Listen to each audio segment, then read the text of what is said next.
Bagi seorang mahasiswa, kegiatan KKN menjadi kesempatan untuk menyumbangkan pengetahuan dan ilmu yang telah diperoleh selama kuliah sekaligus mengabdi kepada masyarakat. Lantas, bagaimana jika ada seorang mahasiswa yang nekat melakukan KKN selama 15 tahun? Pada tahun 1964, seorang mahasiswa Fakultas Pertanian Institut Pertanian Bogor mendapat penugasan pengerahan tenaga mahasiswa atau yang kini lebih dikenal dengan istilah KKN. Pemuda itu ditugaskan untuk memperkenalkan program Panca Usaha Tani ke sebuah desa di Pulau Seram, Maluku bernama Desa Wamital. KKN yang harusnya berlangsung selama beberapa bulan saja ternyata menjadi sebuah perjalanan hidup yang panjang bagi mahasiswa ini. Di sana, ia melepas identitas kotanya, mengenakan baju lusuh dan sendal jepit, bergumul dengan para petani, dan menjalani KKN-nya selama 15 tahun. Mahasiswa itu bernama Muhammad Kasim Arifin.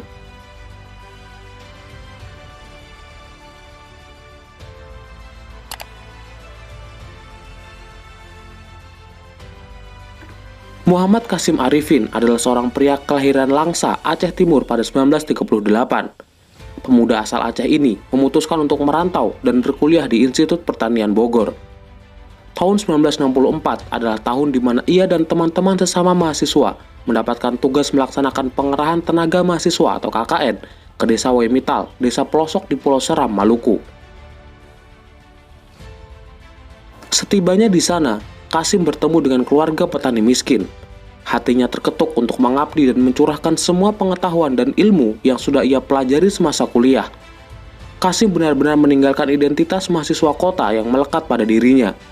Ia menjalani kehidupan sebagaimana seorang petani. Setiap harinya, ia harus berjalan sejauh puluhan kilometer menggunakan sendal jepit bersama para petani menuju sawah. Bersama warga setempat, Kasim membuka jalan desa, membangun sawah-sawah baru hingga membuat irigasi.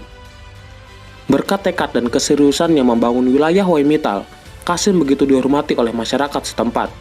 Bahkan ia mendapat julukan Antua, sebuah sebutan bagi orang yang dihormati di Maluku. Masyarakat setempat menggambarkan seorang Kasim sebagai sosok yang sederhana, dermawan, pekerja keras, dan memiliki tutur kata yang lembut. Masa KKN Kasim dan teman-temannya sebenarnya hanya sekitar 3 bulan. Namun, bagi Kasim, waktu sesingkat itu masih belum bisa memuaskan hasratnya untuk terus mengabdi dan membantu petani desa Wamital.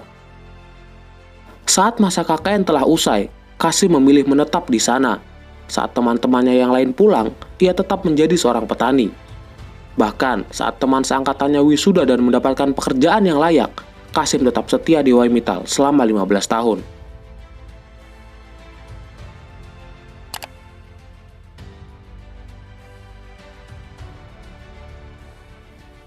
Ketika Kasim memutuskan untuk menetap di Wamital selama 15 tahun, Kasim mendapat berbagai permintaan dari keluarga dan dosen-dosen di kampusnya untuk kembali ke kampung halaman. Orang tua Kasim yang berada di Aceh kerap meminta dirinya untuk pulang, namun Kasim tak pernah bergeming.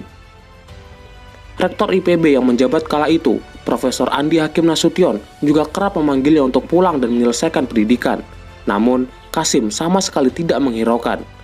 Sang rektor bahkan harus mengirim sahabat Kasim, Saleh Widodo, untuk menjemput Kasim secara langsung. Akhirnya, dengan berat hati, Kasim memutuskan untuk pulang ke Bogor. Sesampainya di Bogor, kampus memanggilnya untuk menyelesaikan studi yang sudah lama terkatung-katung. Ia mengaku tak sanggup membuat skripsi. Akhirnya, teman-teman Kasim berinisiatif untuk menuliskan kisah hidupnya dan pengabdiannya selama di Wamital sebagai sebuah skripsi. Kasim bercerita selama 28 jam, teman-temannya menulis dengan haru, mendengar ketulusan hati dan tekad Kasim untuk membangun daerah Wamital. Menurut teman-temannya, Kasim adalah sosok yang memberikan bukti nyata akan pengabdian kepada masyarakat, melampaui makna dari KKN itu sendiri.